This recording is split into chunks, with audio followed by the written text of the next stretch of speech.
on 100,000 leaked WhatsApp messages sent to and from Matt Hancock. This wasn't just about tittle-tattle. This wasn't just about a man who'd cheated on his wife. Pages and pages in the Telegraph. Jaw-dropping. I really just could not believe it. It struck me that really what we were doing was looking behind the curtain. When did you first hear that the Telegraph had a chance of obtaining these messages? So before Christmas last year, I was told that we might be getting hold of Matt Hancock's WhatsApp messages, and it was really exciting. I was actually working on another project at the same time as helping Matt Hancock write his book, and I had a few people helping me with the Hancock project and was peripherally aware that they were being given some WhatsApp material, and into my inbox came this enormous tranche of messages from all the key names in government, and I really just could not believe it.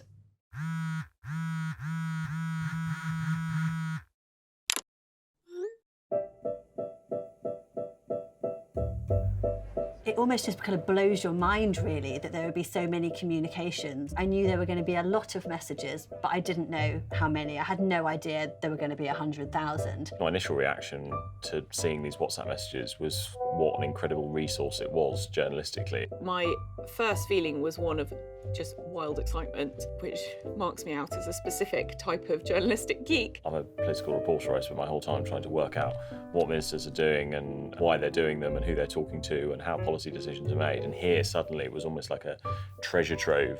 We never see any politics from that side, that kind of intimate look at how things were actually being dealt with. In front of us, there were, a list of WhatsApp chats with Boris Johnson, Ben Wallace, Chris Whitty.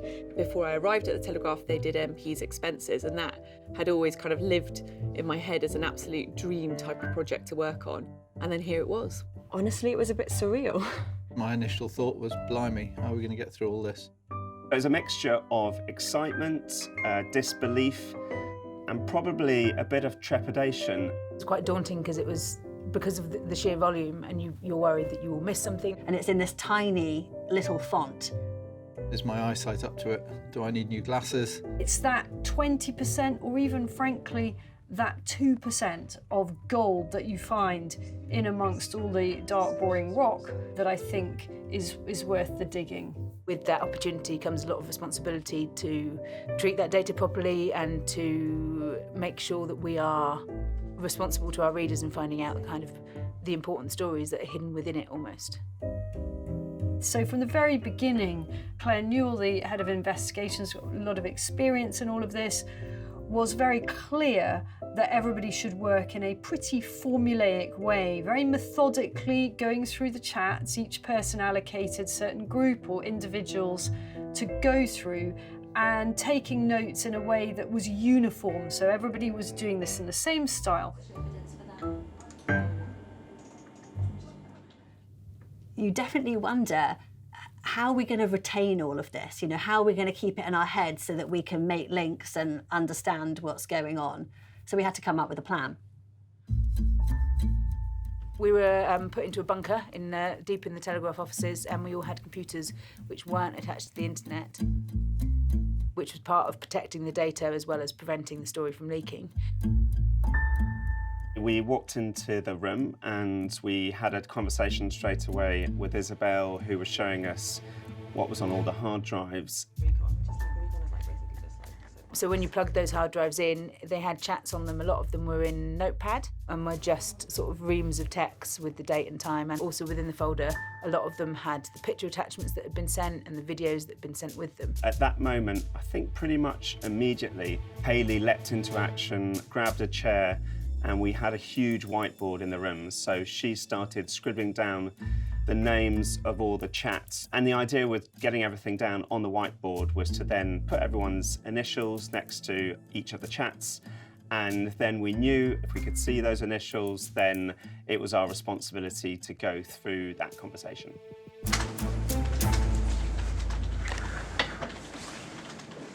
Well, everyone wants the exciting chats to look at, right? And I would say some of those conversations are more interesting than others. Conversations where Matt Hancock was signing off his own tweets. Great advice.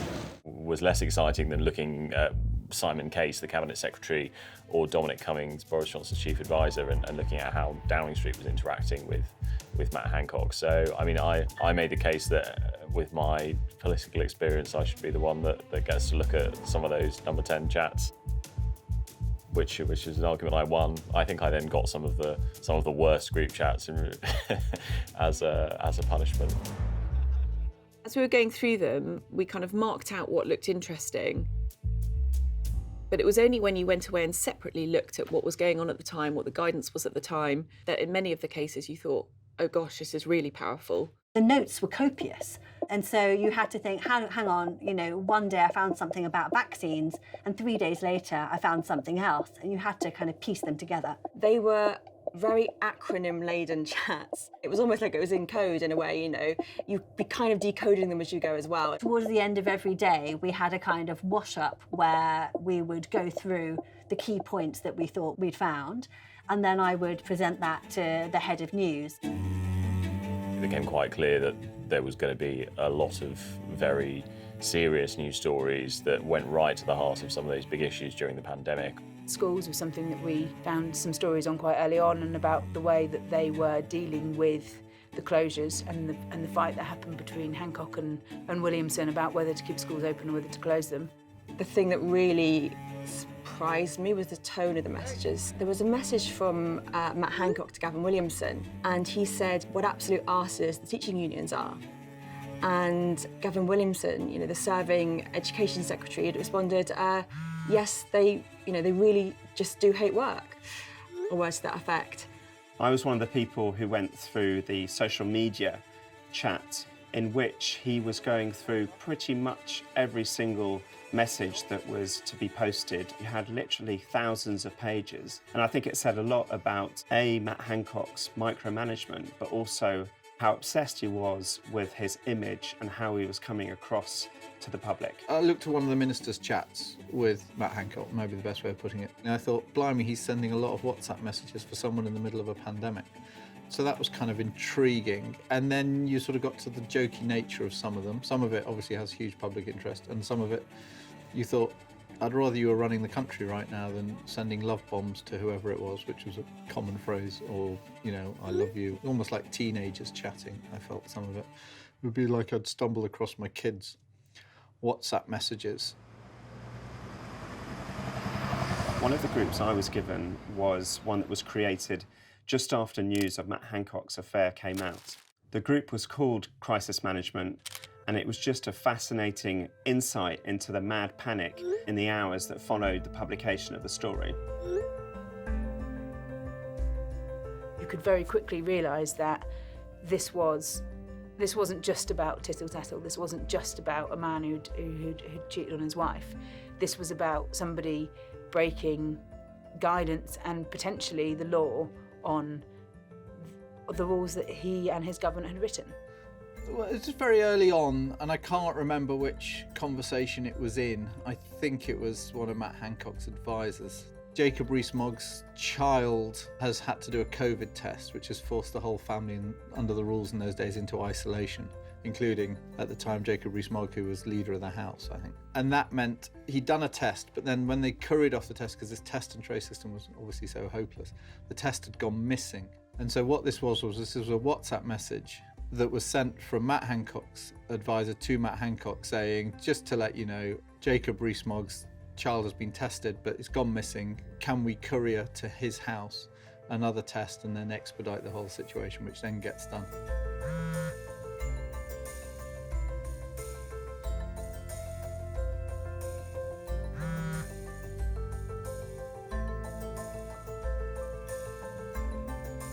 And it struck me at the time that this was extraordinary. The whole country couldn't get these tests, and here was the child of a minister getting a test, getting it couriered to the house, then couriered off to the lab, and getting super quick results where many people couldn't get their tests back or couldn't get hold of these tests, which was stopping them doing anything. There was so much material and so many stories. it was quite difficult to decide the order that we were going to run them in. And we debated it and slightly agonised over it at times. But the decision we came to is that we should run the chats we'd found, which exposed how Sir Chris Whitty had recommended one thing regarding testing in care homes, and Matt Hancock had decided to do another. Right from the start, we've tried to throw a protective ring around our care homes. So initially, we were actually going to look at care homes, I think on day 3 or something like that. There was a decision made to kind of shuffle it about and start on that, I think because it was one of the starkest examples of information that is so firmly in the public interest. And we all felt, 1, that was a really strong story. 2, it was very clear in the chat. So you could see Matt Hancock talking to some advisors about it. And they just set it out really, and you could follow it very easily as a reader. They said that Chris Whitty had done a particular review. They were asking Hancock what he wanted to do about it, and he ended up by saying that testing people coming in from the community would muddy the water.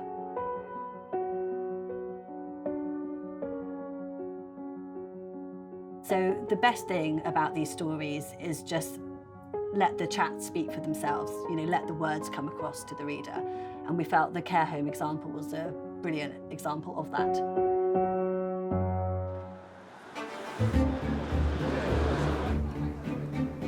There'd been some debate for a while about when exactly we would publish. We wanted to drop it at the time when it was going to get the greatest amount of attention, when people were going to read it, when they weren't distracted by other stuff going on. And earlier on that week, we'd had Rishi Sunak's Brexit deal. We waited for that to die down a little bit, and it was decided that we'd publish the day after that. We knew that we were approaching publication for probably for about a week. The body of the work had been done, an enormous amount of efforts had been taken to prepare all the stories we wanted to run in the early days, and also a lot of contingency planning. What if there is an injunction? What if the government, or indeed Matt Hancock, takes that step and applies to a judge to stop publication? I came into the office on that Tuesday. It was clear that the energy had kind of changed. This was it. And then slowly, it became clear that someone somehow had found out what we were doing, and there was a bit of a concern that it was going to leak. And so people started to text me, people from Westminster, which in a way built momentum, but also, on a story like this, you don't want people to find out what it is before you publish. For the best part of 2 months, I was basically coming into the Telegraph building with a black cap pulled right over my half over my face and my hood right up. And if that sounds ridiculous, actually it wasn't, because pretty much the minute that I didn't actually have that kind of ridiculous semi-disguise on the eve of publication, I was spotted in the Telegraph newsroom, and within no time at all, the rumours were flying.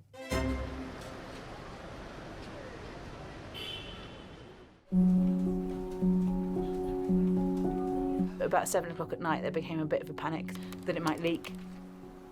But obviously we just had to hold our nerve. Once the rumours started flying, I really had to get out of the building for various reasons. A lot of people were ringing me up, asking what was going on, and I went back to my flat and wondered what you do when you know that you're about to let off a big rocket.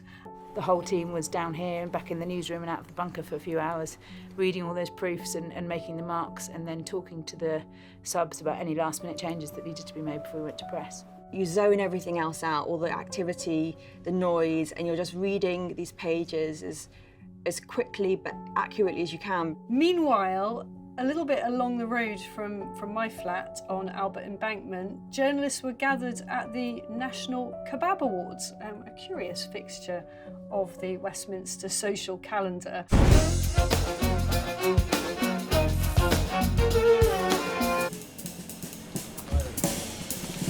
I think we're here till gone 10 o'clock at night doing that, and then obviously we knew we had a big day again the next morning, so it was go home, try and get some sleep and come back in again, really. And then you'll sort of start thinking, God, is this going to fly or isn't it? And how well is this going to do? And I remember people have started to sort of disappear into the night a bit, and I wandered upstairs where the internet operation was running. I think ostensibly just to say goodnight to them, and I realised that it was about 10:35 at that point, so I sat with them as we did the countdown to 10:45 as we got towards publication where they could hit the send button. The Telegraph dropped the first revelations at about 11:15, when, as you can imagine, the journalists at the National Kebab Awards were probably rather worse for wear, and in the dimly lit room, tanked up on cheap beer and greasy meat, they were all trying to work out just the scale of the significance of this story. You know, it's not until something's actually rolling off the presses that you can actually go, we've done it. Who knows what happens next, but at least we've got the paper out.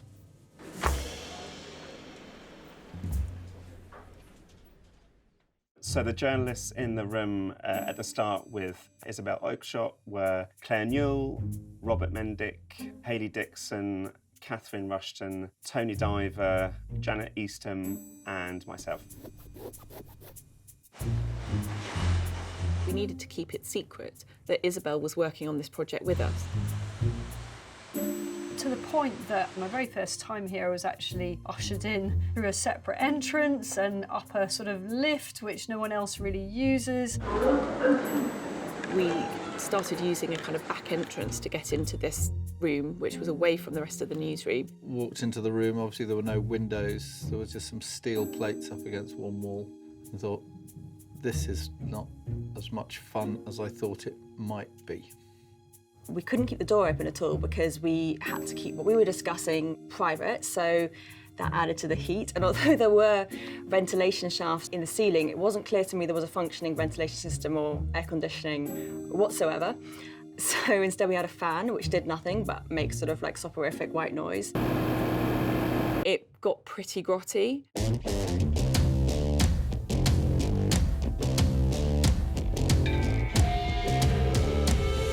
There was just kind of bits of paper strewn on the floor, things that needed to be washed up more frequently.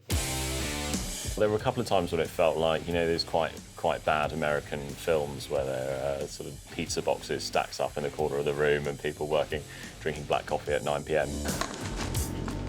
Apple cores, pear cores would just be sat there. I must admit I did bring in a fruitcake that sat there for some time too, so not entirely, so apologies to some of my colleagues for that one. It got quite smelly. Rob Mendick was very insistent that no one should eat smelly food in there, so we had quite strict bans on certain things. Now, lovely Catherine, yeah. Lovely Catherine used to like pastrami sandwiches is my memory of it, and we made her sit outside for that one. Then he had the audacity to bring in an egg sandwich. That was it. People were pushed to their limits, and some things were lost, maybe people's dignity, that were never found again. Cut. One of the problems of working in a kind of hermetically sealed room is that it gets really hot, and also it's a great place for germs to flourish. I think it was a bit of a petri dish, I have to say. There was a bit of norovirus and a few other kind of bacterial chest infections. In fact, I think every member of the team got ill at some point. I actually managed to get COVID at one point during the investigation, so I spent 4 days out of the room. I looked up at my screen and I was trying to go through messages, and I wasn't really seeing words anymore. I was just seeing shapes, and I thought at this stage, right, I need to take myself home now. There was a bit of an irony, really, given that we were working on this project about coronavirus, something which most of us have not written about for some time, since the end of the pandemic, and suddenly we all started catching it. In my book, people were faking illnesses to get out of being in the box. Didn't see that with me, and I was the oldest person in there by some distance. Just saying.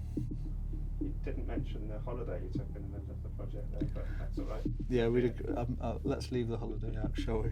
Yeah, there was a holiday in the middle of it, but that's irrelevant. That's great.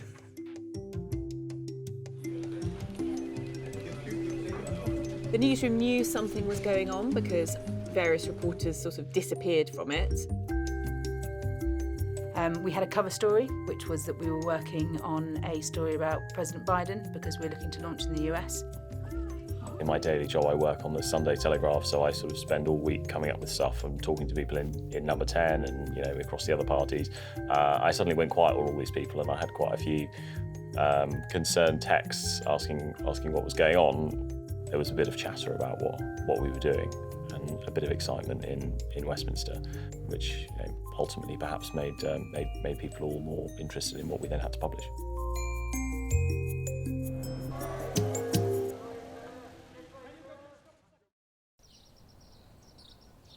I don't think it was really until the following morning my phone was just non-stop, pretty much melting with media inquiries. And I know at that point a lot of cabinet ministers and other people in and out of government were hastily going through all the messages that they had records of having sent Matt Hancock, wondering what they might just be about to be exposed for having said or done. Quite an uncomfortable feeling. It's always a slightly nerve-wracking moment, actually. You kind of work on something for months and then you put your story out there and you kind of then wait to see how will the world or the country respond to it. But I think all of us were absolutely blown away by the response. Everyone was talking about it. Everyone in Westminster, MPs, advisors, people who work in Parliament. It was incredibly satisfying that all the big media organisations got behind us and started running the story, looking for comment, looking to take it on further. They're kind of gripping the issue and running with it, and it starts to take on a momentum of its own. I woke up with the early morning alarm about 6 a.m, I think. It will have been 6 a.m, and it was the Today programme headlines, and it was the splash headline on the Today programme. This morning, the Daily Telegraph have printed the first in what they say will be a series of stories based on 100,000 messages sent by Matt Hancock to officials, advisors and ministers. Well, I'm looking through Matt Hancock pandemic diaries, but obviously this morning... Co-authored with Isabel Oakeshott. And she has released a whole load of WhatsApp messages that she had access to that didn't appear in these diaries and are now on the front of the Daily Telegraph this morning. A stunning tranche of 100,000 leaked messages lays bare the deadly fiasco that saw COVID tear through England's nursing homes. Chris Mason made a comparison to the MP's expenses disclosures, and which is, kind of a real touchstone. Everyone knows what it is. And at that point, we really felt, great, this has been accepted as, what we feel it is, which is a historic set of disclosures. In terms of positive reaction from other media, it wasn't just the BBC, other newspapers were covering our stories. We also got requests from the New York Times, from France Television, their Tagesspiegel in Germany. I suppose it was no surprise the next morning that I had a text from someone in the Labour Party who said Keir Starmer is going to ask about this as part of his 6 questions to the Prime Minister in Prime Minister's Questions. Mr Speaker, I don't want to finish this session without asking about the COVID disclosures in today's Daily Telegraph. Care homes is a hugely emotive subject, and actually it worked brilliantly. Day one, we had the leader of the opposition, Sir Keir Starmer, getting on board, appreciating the importance of that material. The country deserves better. The COVID inquiry has already cost the taxpayer £85 million and hasn't heard from a single government minister yet. And that put the lockdown files in Hansard. It put it on the parliamentary record, and then it was all Westminster talked about for 2 weeks. Our day 2 set of articles was going to be about schools, children and education. And there were these particular WhatsApp chats where Matt Hancock and his advisors were kind of ridiculing Gavin Williamson.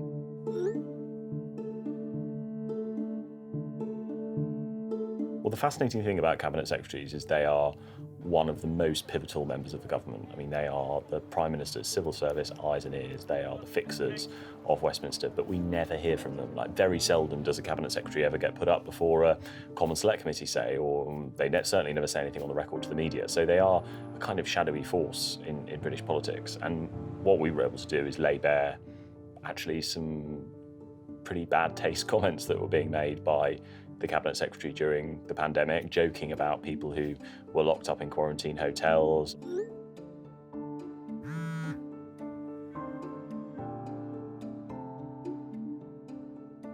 We always assume that the Cabinet Secretary is this kind of faceless mandarin or a kind of Sir Humphrey figure from Yes Minister. And actually what we saw was kind of the opposite. She's someone making highly politically charged comments, having a key involvement in decision-making, which is not necessarily what you might expect. and ultimately led to a lot of pressure for him to resign. We're taking decisions guided by the science on a whole series of areas. One of the stories that I worked on that came out slightly later on in the lockdown files was about the isolation period. Here you had, one of the country's leading scientists, saying you can ease it. You can ease things here. There's a way. There's a way to relax it, and he's pushing back essentially because he's afraid of negative public opinion.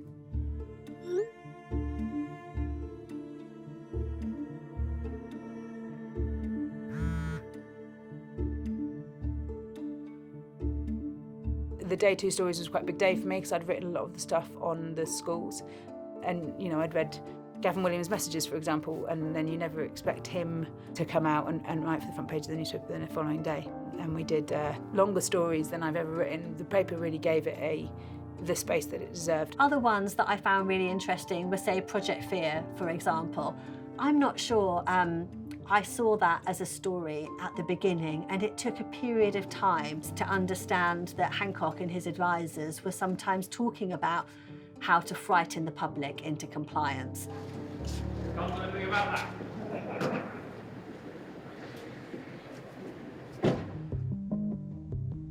One of the stories I pulled together was around Matt Hancock's motivation to advance his own career.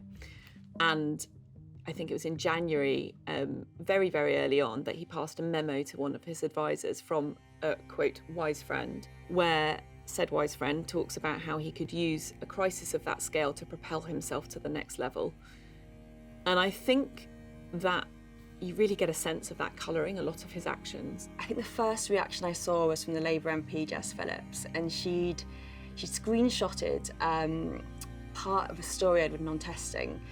And this was a story that basically showed that Matt Hancock was willing to waste tests in order to hit his target.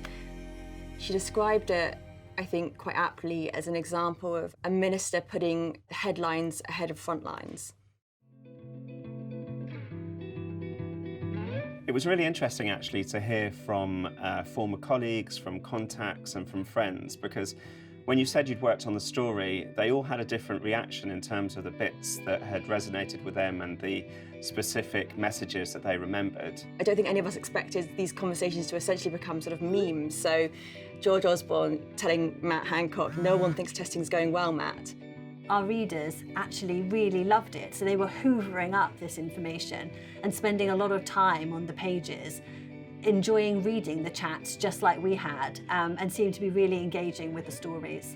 One of the reasons why the story was such a success was that we presented it in a way that was really mobile friendly and online friendly, to the point where if you were looking at the messages on your phone, it felt like you were scrolling through your own WhatsApp and you were reading these messages as if you were part of the conversation. It was a project that really worked for online, so you could really follow the WhatsApp chats very clearly. Over the course of the following 10 days, the Telegraph published over 60 articles based on the messages, and then comment pieces on top of that. With quite a lot of these stories, I was surprised by how angry they made me.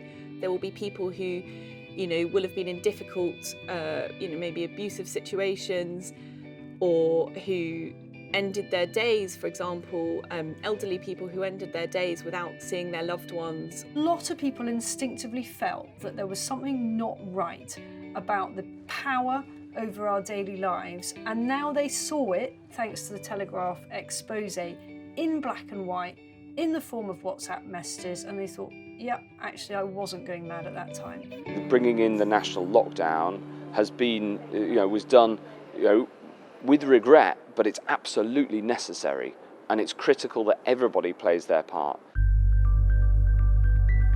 I think the lockdown files are really interesting to show a moment in history in kind of incredible detail. They show the kind of second by second, minute by minute discussions that ministers, civil servants, advisors and scientists are having during what is hopefully a once-in-a-lifetime experience. It's unvarnished, it's very raw, and of course as a result bits of it are quite unflattering. There's also positive things to say. You know, by the way, the sheer amount of energy and dedication to the task. The lasting impact of this will be twofold. One, around Matt Hancock, and two, around government and how government operates. I think government by WhatsApp looks pretty problematic to me. It's that sort of informality in the middle of a pandemic. Looked and felt not right. I know they will say they did it for speed. It doesn't feel like that was the right way to do things. I think it would be extremely hard now for Matt Hancock to stage a comeback. I wonder if they'll have quite as much messaging in WhatsApp groups. In fact, they're already putting on their timed out messages on WhatsApp. You got a sense, reading these chats, of kind of a groupthink or an acceptance of certain things which would be less acceptable to the outside world. I think that one lasting legacy will be, and I hope it will be, that never again does this country allow itself to be taken over by a very small number of people who have effectively seized unprecedented powers over our daily lives. I hope it's made government and, you know, all sorts of civil servants and advisors consider how decisions are made. I strongly suspect that we have learned far, far more from this Telegraph investigation and the expose of these WhatsApps than we will in many years' worth of the inquiry.